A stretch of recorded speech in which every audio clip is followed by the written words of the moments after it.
Aim right, achieve big at KR Mangalam University. वो देश जिसके खिलाफ अभी अभी आप जंग जीतने का दावा करते हैं, वो देश जो हमारे दुश्मन नंबर 1 पाकिस्तान को तमाम मदद मुहैया कराता है, हथियार मुहैया कराता है, सर्विलांस में मदद करता है, जिसे हराने का दावा आप करते हैं, दिल्ली से उसे लाल आंख दिखाते हैं, लेकिन बाहर जाते जाते प्यार का प्रपोजल लेकर क्यों चले जाते हैं?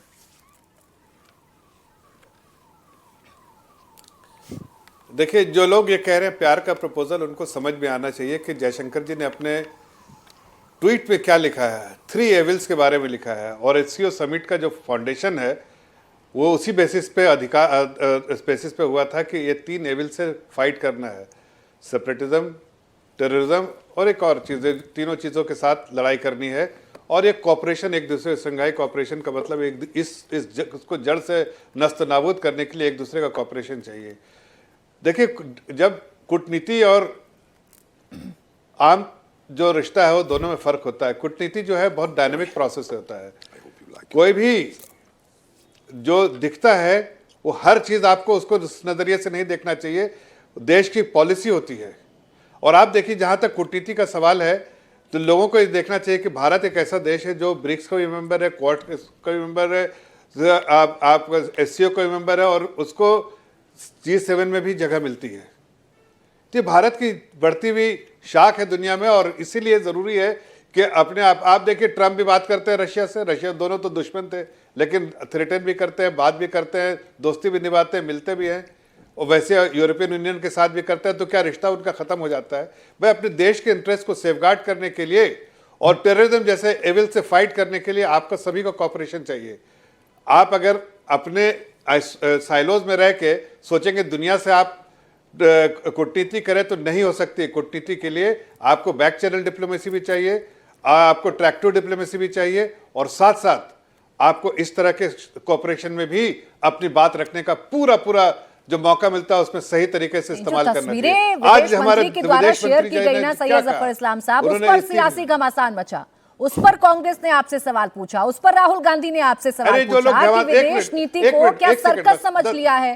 प्रेशर सर, आप ही बताइए ना, ये कंफ्यूजन क्यों पैदा करते हैं आप देश की जनता के सामने? एक तरफ आप कहते हैं चीन हमारा दुश्मन है, ऑपरेशन सुन लीजिए सर, ऑपरेशन सिंदूर के बाद आप लोगों ने ही कहा, हमारी सेना ने कहा कि हमने चीन को भी प्रॉक्सी वार हराया है। उसके बाद चीन में जा रहे हैं, एससीओ बैठक में शामिल हो रहे हैं, लेकिन वहां जाकर उनके मंत्री से भी मुलाकात कर रहे हैं और शी जिनपिंग से भी मुलाकात कर रहे हैं। इस बात को लेकर सवाल उठा रही है कांग्रेस। देखिए, जिन्हें कूटनीति के बारे में पता ही नहीं है, जिस कूटनीति की वजह से देश कमजोर हुआ, जिस कूटनीति की वजह से देश आज इतना पीछे रह गया था, उस कूटनीति को मानने वाले इस तरह की बातें करेंगे इसलिए कि उन्हें समझ ही नहीं आ रहा, उनके परे है आज देश। इसीलिए तो मैंने आपको 3 चीज़ों का हवाला देके कहा कि आज हमारा देश मजबूत हुआ है। आप छोटी सी एग्जाम्पल देते हैं, उससे ज़्यादा पेचीदा एग्जाम्पल नहीं हो सकता कि जैसे इजराइल से और मिडिल ईस्टर्न कंट्रीज से किस तरह का बैर है आप समझते हैं, लेकिन कूटनीति के द्वारा वो अपने इंटरेस्ट को सेफगार्ड करने के लिए आप देखिए, यूएई ने भी साइन किया एग्रीमेंट, सऊदी अरब ने भी साइन किया एग्रीमेंट, वो एग्रीमेंट सऊदी अरब ने ईरान के साथ भी साइन किया, इजराइल के साथ भी साइन किया। तो ये कूटनीति का पूरी दुनिया भर की बातें मुझे समझा सकते हैं, लेकिन मैं तो अपने देश के पर्सपेक्टिव में आपसे समझना चाह रही हूँ। आप ही बता दीजिए, कंफ्यूजन चलिए आज मेरे शो पर दूर कर दीजिए, चाइना हमारा दुश्मन है या दोस्त? फ्रेनेमी। देखिए, हमारे हितों के जो दुश्मन है वो दुश्मन ही है।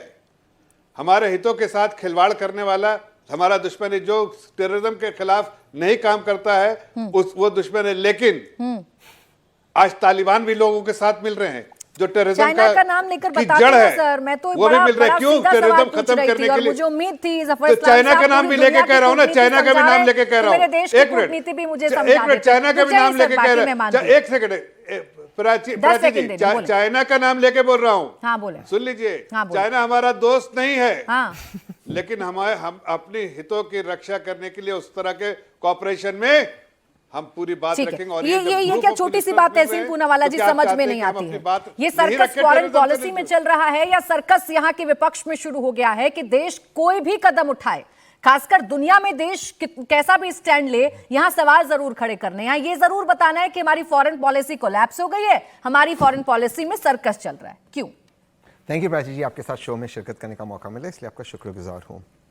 2 या 3 चीज़ फॉरेन पॉलिसी के जो हमारे डिप्लोमेट्स या डिग्नेटरी जो ऑफिशियल से जो हमारी फॉरेन पॉलिसी चला रहे थे, वो सारे सक्षम लोग थे, है और रहेंगे।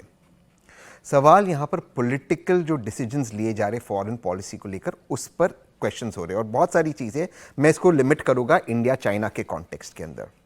आपका बहुत वाजिब सवाल था भारतीय जनता पार्टी से, चाइना फ्रेंड है या एनिमी है, दोस्त है या दुश्मन है?